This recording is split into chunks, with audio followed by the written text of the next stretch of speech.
तानाजी माणसारी पत्रिका घेऊन आलं आपल्या पोराच्या लग्नाला यायच्या.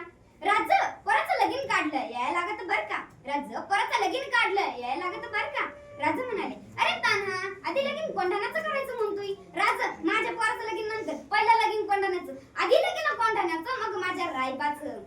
तानाजीला संधी मिळाली त्याचा आनंद गगनात कमावेनासा झाला. तानाजी निघाला वाघाची गती सुद्धा मागं पडली अशी गती होती माझ्या तानाजीला.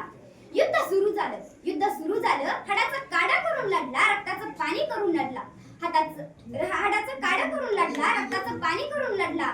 हात तुटला तरी लढत राहिला माझ्या राजांचा मावळा म्हणजेच तानाजी. इकडं माझ्या राजाच्या डोळ्यातून पाणी यायला लागलं. माझा राजा सेनापतीला म्हणतं काय म्हणतं माझा राजा सेनापतीला. सेनापती तानाजी सुरक्षित तर असेल ना ग. त्याला काही झालं तर नसेल ना. इकडं माझ्या डोळ्याचं पाणी थांबना तिकडे त्याचं रक्त थांबत नसेल. ही होती माया. हा होता जीव माझ्या राजांचा आमच्या मावळ्यांवर. जेव्हा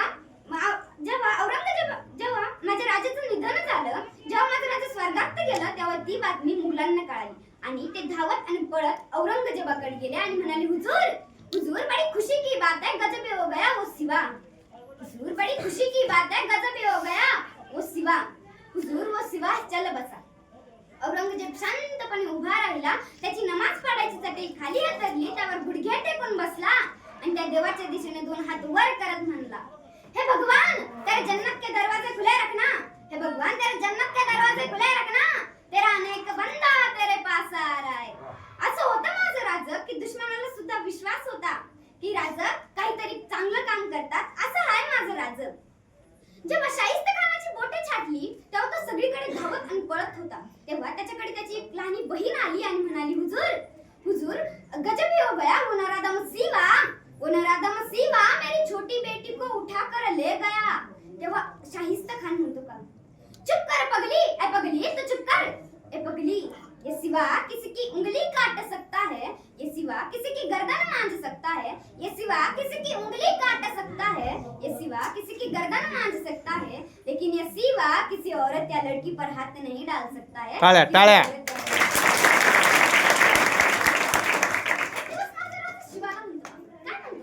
शिवा आम्ही ऐकून आहे की तू अगदी आमच्या सारखाच दिसतो. मग शिवा आम्हाला बघायचंय कोणत्या सारखा कसा दिसतो. शिवा म्हणला राजा आलो की जी. शिवा आत गेला. शिवानं राजांसारखी कपडे घातली आणि मिशीला पेटतच बाहेर आला. म्हणाला राजा दिसतो की नाही मी तुमच्या सारखा. राजा म्हणाले शिवा बहुत खूप तू तर अगदी आमच्या सारखाच दिसतो की रे. शिवा म्हणलं म्हणजे राजा त्या सिद्धीजारला मी ओळखायचं नाही. राजा इकडे द्या की राजा धावतो की त्या सिद्धीला मारतो की त्या सिद्धीला. त्याला काय माहित शिवाजी महाराज कसे दिसतात. आपण एकसारखं दिसतोय की. राजा जातो की तसा तानाजी मालुसरी म्हणाला ए शिवा सर माग यंदा आपली पाळा आहे राज. तसा बाजी काका म्हणाले ताना तू थांब यंदा त्याला मीच गाठणार. जगाच्या पाठीवर एकमेव काळ असा होऊन गेला जिथं माणसं मरण्यासाठी स्पर्धा करतात. एकमेव काळ तो म्हणजे छत्रपती शिवरायांचा. टाळ्या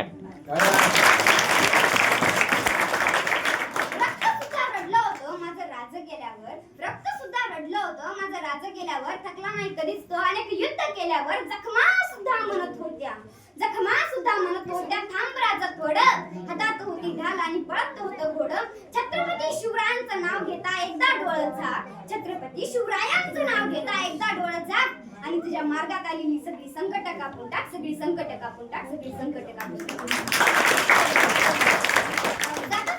सांगून जाते आम्ही शिवरायांच्या मावळे आहोत.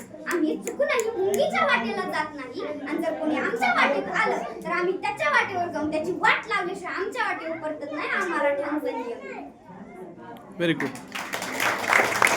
ओके.